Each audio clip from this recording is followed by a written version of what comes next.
Good morning, everyone. This is Annie, your Pizarre from the Shaggy Dog. And what a fun day today is. It's National Dog Day.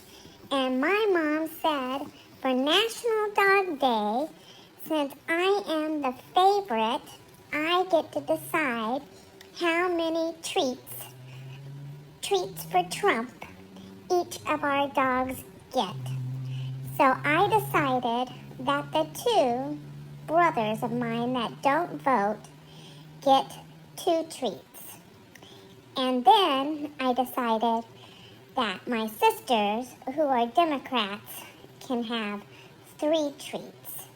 And then, again, since I'm the favorite, I get 50 treats. So, happy National Dog Day, and don't forget, treats for Trump.